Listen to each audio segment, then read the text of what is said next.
When the Galactic Empire called us adorably primitive, Earth responded by sending a man in a wrinkled suit, armed with coffee, sarcasm, and 3 war fleets hidden behind Jupiter.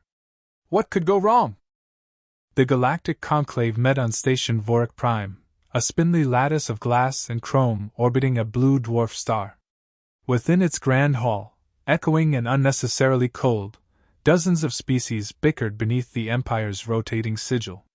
Tentacled nobles, feathered diplomats, crystalline archivists, none looked pleased to be breathing the same recycled air. And then there was the human.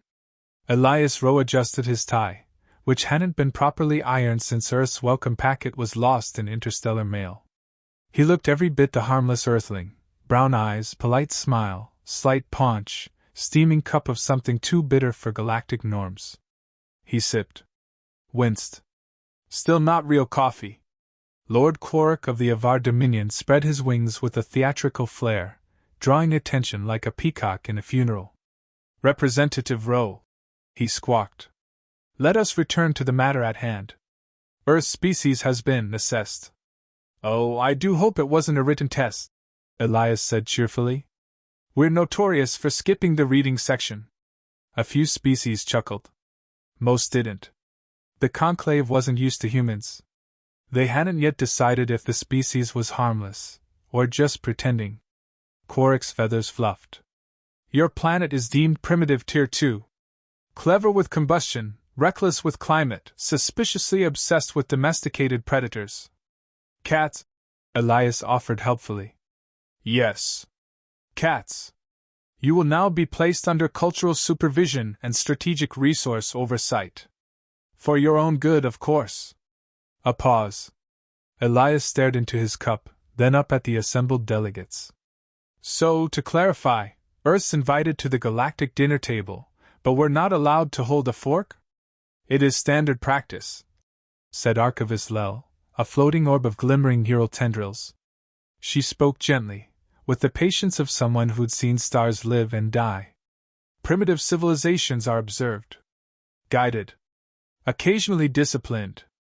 Elias nodded slowly. Right. And in return, we provide resources, genetic data, and behavioral reports? Quark snorted. Compliance ensures survival. I see. He took another sip. Well then. On behalf of Earth, we thank you. That caused a shift. A few whispers. One reptilian admiral narrowed his slitted eyes. Just one thing, Elias added, placing his mug on the table with deliberate calm. If we're so primitive, why bother declaring anything at all? Reeg of the Tarsk Legion, broad-scaled and battle-scarred, answered. Because primitives don't remain primitive forever. We prefer to leash early than bleed later. Wise words, Elias said, smile never fading. You've done this before, then? Tamed species? 12, Lel confirmed. Only 2 revolted. Neither exists now. Ah. Elias tapped the table. Noted. There was a long pause. He rose. Well, I suppose I should return to my ship. Don't want to miss the onboarding packets. Do let us know if there's a form to fill out before your teams land. Tomorrow, Quark declared, puffing up with satisfaction. The Uplift fleet will arrive at your capital. Their purpose, education, order, compliance. Can't wait, Elias replied. We love company. Especially uninvited. He turned, walked off, and politely didn't slam the door. Down in the docking bay, Elias stepped into the modest Terran envoy ship, mild disappointment. Inside, 2 people were already working, an officer scanning comms and a woman lounging in the pilot's seat with her boots on a console. How'd it go? Asked Captain Monroe, not looking up. Elias loosened his tie. Well, we're officially under supervision. Damn, said the technician. Guess I'd better cancel my vacation. No need, Elias replied, pulling up a holographic map. He pointed at Jupiter. Fleet 1's cloaking systems still stable? Rock solid. They're asking if they can move yet. Not yet. Let them sweat. Monroe glanced over. Any sign they suspect? Not a flicker. Though the jellyfish knows something. Archivist Lel? He nodded. Smart one. But she won't interfere. Observes, doesn't meddle. The tech interrupted. Sir, Pluto relay just pinged back. Signals holding. Perfect. Elias smiled wider. Now let's give our alien guests a proper Earth welcome. Cue the music files. Which one? Start with Sinatra. Back on station Vorik Prime, Lord Quark sipped synthesized nectar and preened. Honestly, he muttered, they're almost charming. Like featherless chicks. So eager to please. Lel hovered silently beside him, tendrils dimming slightly. Something wrong, Archivist? He asked. They didn't protest, she murmured. Humans. They didn't object, shout, resist, nothing. Quark scoffed. Because they lack pride. No, she said quietly. Because they're hiding teeth behind that smile. 3 hours later, Uplift Fleet Gamma moved into Earth's orbit. They didn't notice the signal bouncing off Neptune's rings. They didn't hear the low-frequency transmission tunneling through their defense grid. And they didn't know that 3 cloaked Terran fleets, positioned around the solar system for 5 years, had just gone active. The Uplift fleet arrived at dawn. They didn't ask. Across Earth's skies, ships the size of stadiums drifted into position, blotting out satellites, blocking sunrise. From New York to Nairobi, shadows fell like arrogant declarations. The conclave called them educational vessels. Earth called them targets. Elias Rose stood in his hotel room, 15 stories above a coffee shop in Geneva. He watched a cruiser hover silently above Lake Geneva and stirred his drink with a bent spoon. No milk. Too early for milk. Just coffee. Strong, bitter, unforgiving, like humanity in the right mood. Fleets in position. Monroe's voice crackled over the secure line. They think it's a parade. They always do, Elias replied. Send in the clowns. The aliens' first mistake was arriving at an international airport unannounced. At Chicago O'Hare, 3 tall, beetle-shelled envoys floated off a shuttle platform. They introduced themselves as knowledge distributors. The TSA mistook them for an elaborate prank until one of them tried to confiscate a vending machine. Primitive diet, it explained, attempting to disassemble the machine with a 3-fingered laser tool. The terminal descended into chaos. You want to touch my Doritos again, pal? Growled a construction worker. And we're gonna have a very primitive conversation. Meanwhile in Tokyo, a pair of amphibious instructors tried to demonstrate the proper way to handle combustion engines by dismantling a bullet train's control module during a live route. They were politely tasered by station staff, detained by transit police, and eventually handed over to a group of middle schoolers for questioning. The middle schoolers taught them friction welding by noon. By dinner, they were playing Mario Kart and wondering how the primitive species made their engines purr without exotic alloys. At the United Nations, Elias sat calmly through a cooperative briefing, led by a delegation of alien tacticians. They arrived with posture and pride, wearing translation collars and smug smiles. The lead tactician, a feline biped with imperial markings along his jaw, stood tall. Humans will benefit from supervised development. Our fleets will ensure you avoid self-destruction. Instruction begins now. Of course, Elias nodded. But I'm curious. What happens if a species, say, one mistaken for primitive, intercepts and rewrites your fleet's operating systems? A pause. The feline blinked. That's not possible. Elias sipped his coffee. You're adorable. The room froze. Up in orbit, things weren't going smoothly either. One conclave ship found its long-range scanners feeding it images from 1987. Earth television reruns scrambled into sensor data. Another ship began receiving orders in Old English. One craft, hovering above a U.S. military base, started playing Johnny Cash through its own hull at 140 decibels. Admiral Vrieg stood aboard his command deck, watching the chaos unfold on a dozen displays. Explain this, he growled. A junior officer adjusted her readings. Our systems are compromised, sir. Commands are looping, telemetry's scrambled, And one of our drones has declared itself King of Nevada. King of what? Unknown region. Possibly a resistance cell. He hissed. Where is the human diplomat? Elias, still seated in the UN chamber, looked bored. The feline tactician stared at him with barely contained irritation. You're mocking the Empire. Oh no, Elias said. That would be rude. Your satellites have blinded ours. Your signals have corrupted ours. This is aggression. Elias leaned forward, tone still friendly. No. This is a warning. The room dimmed. All devices powered down. Projectors flickered off. For a moment, only the quiet hum of human-made emergency lighting remained. Then, a single Earth satellite came online. It broadcast one phrase in every galactic language. Stop touching our stuff. Archivist Lel watched from the observation ring of Station Vorik Prime. She'd remained behind, as always, to witness, never interfere. Her tendrils shifted with unease. They gave no indication of capability, whispered an attending diplomat. They gave you smiles, she replied. And you assumed that meant surrender. Wasn't it? She turned away. It was patience. You declared them primitive while standing in their spider's web. Back on Earth, Monroe patched into Elias's line. They're scrambling. Some of their ships are withdrawing. Vrieg's yelling something about sabotage. Elias finished his coffee. Good. Let them. Monroe chuckled. You think they'll try retaliation? They'll consider it. Then they'll remember that everything they use runs through a network we now own. A pause. And if they don't? Then we move to Phase 3. Remind me what Phase 3 is. Elias smiled. We smile harder. In orbit, a conclave medical ship attempted to land in Johannesburg. They were greeted by a polite group of South African schoolchildren who offered them a tour of the city, and accidentally infected their systems with a dancing baby gift that rerouted their navigation to Antarctica.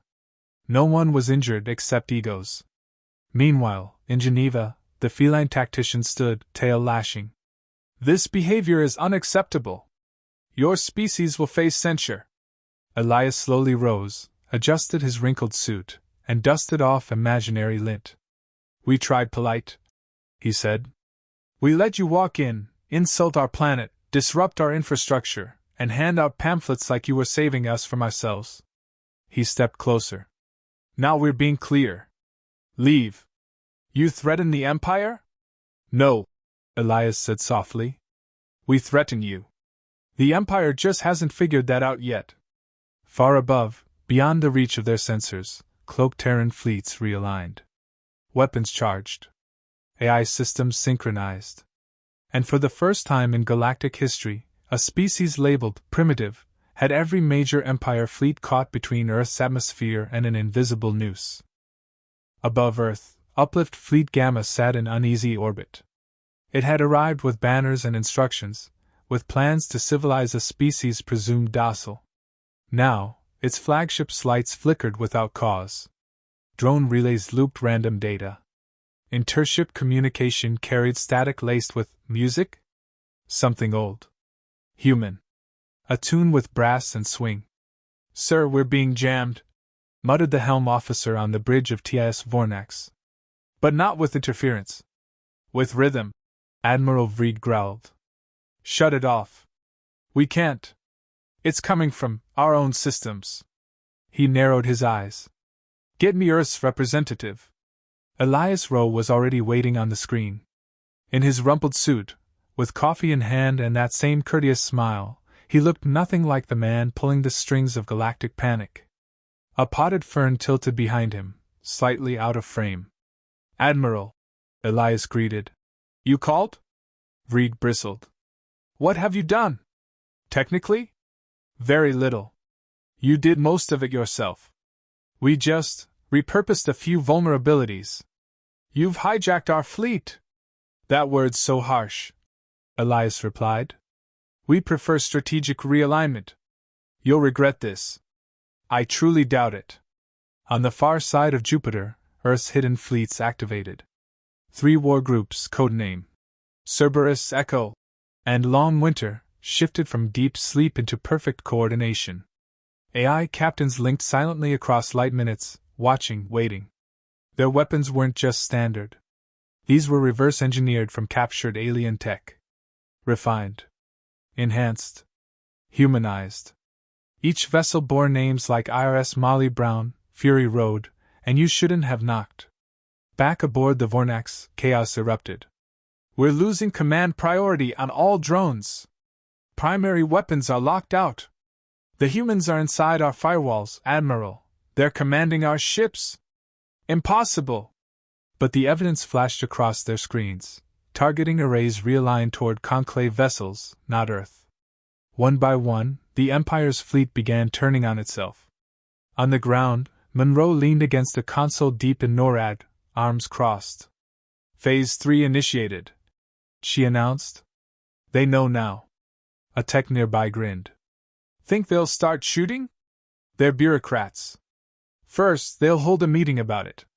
The UN building in Geneva dimmed as security systems rebooted. Elias strolled casually through the halls, flanked by 2 Terran intelligence officers. The alien delegation, now far less confident, scurried behind him. Archivist Lel appeared at the end of the corridor. You played them, she said softly. Elias stopped. We asked to be left alone? We offered peaceful terms. They gave us lectures and orbiting guns. Lel's tendrils shimmered. This retaliation. It's not retaliation, Elias interrupted. It's the demonstration they requested. She stared at him a long moment. And after this? That depends, he said, on whether they finally listen. In orbit, the fleet's internal AI chatter was intercepted by Earth. They were panicking. Alien crews locked out of systems. Bridge officers sealed inside rooms as their own security turned against them. Dozens of Conclave cruisers began drifting without control, blinking emergency lights like fireflies lost in space. One ship, desperate, tried to flee. It vanished in a flash of white light. From the moon's far side, IRS Longwinter powered down its railgun, still cooling. Admiral Vrieg stared at the main screen, claws digging into the armrests. He opened a channel. This is Vrieg of the Tarsk Legion. Cease fire. Cease all hostilities. Stand down. No response.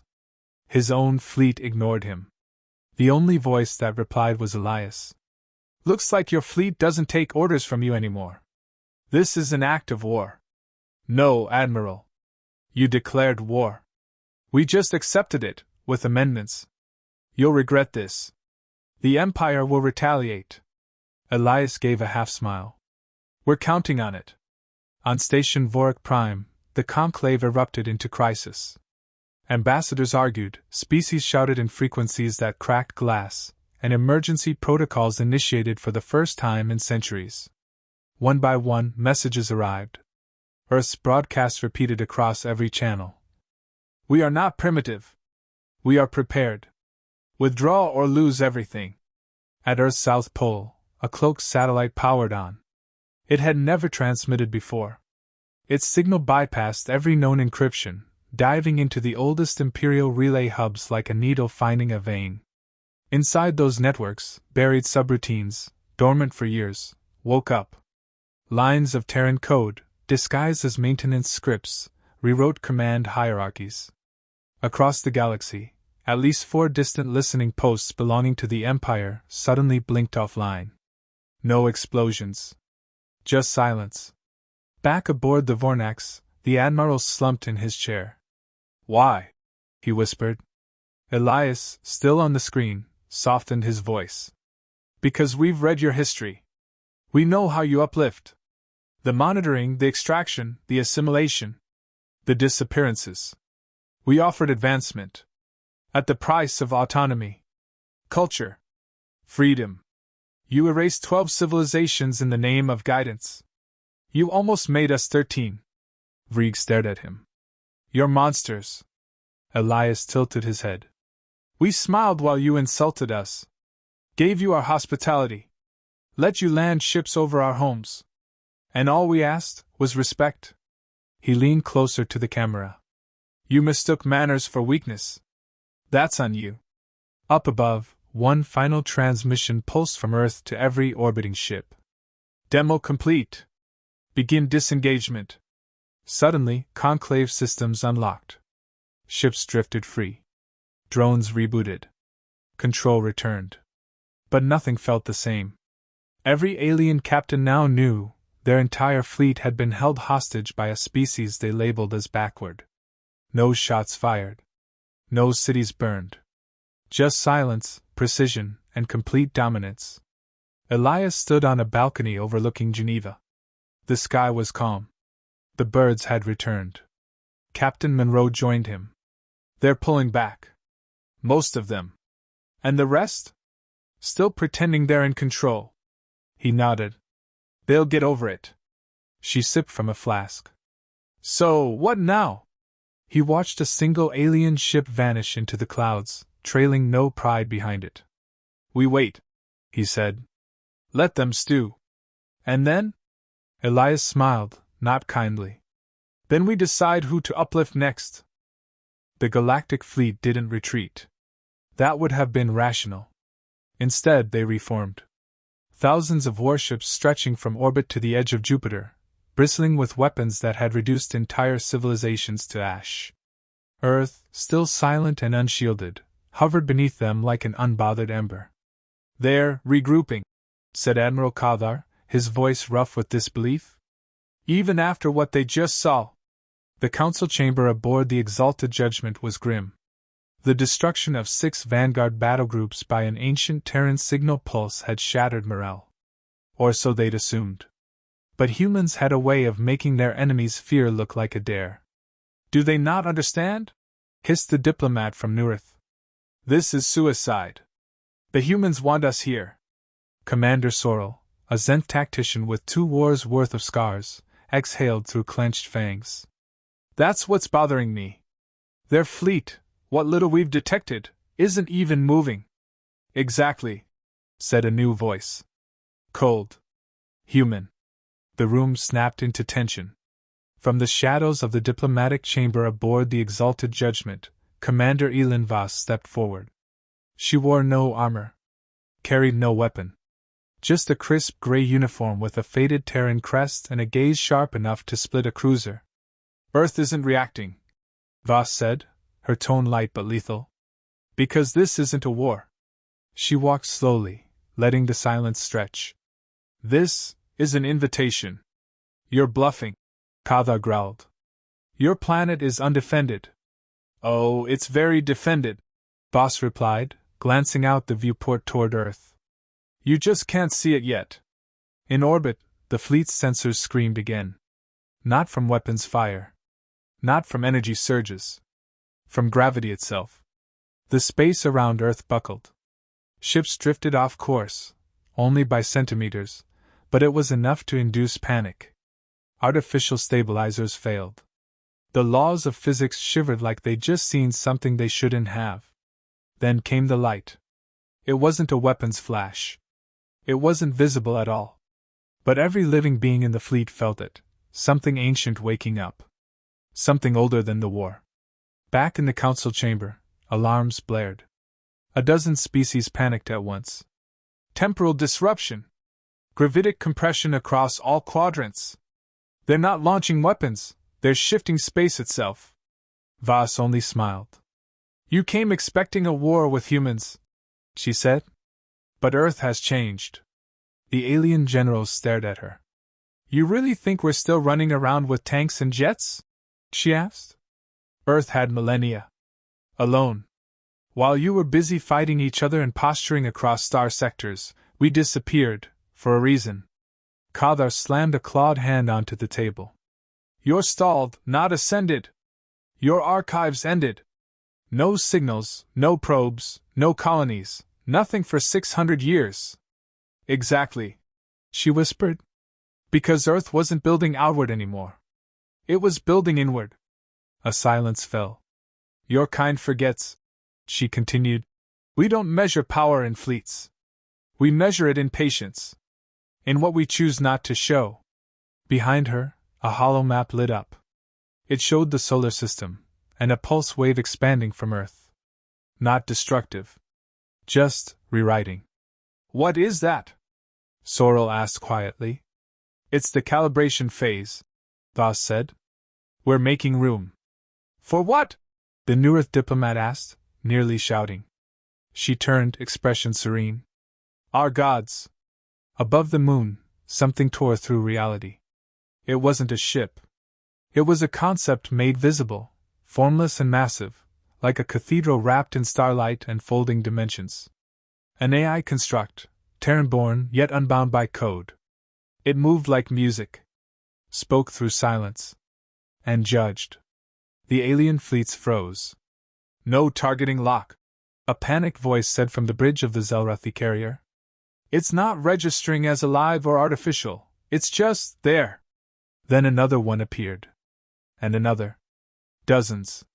Vast Terran constructs, each more abstract than the last. Machines that weren't built to kill, but to end possibility. Reality cracked in quiet all. And then, Earth finally spoke. Not through Voss, but through every ship's communication system, in every known language, in a calm, polite voice. Welcome to Earth. You have been observed.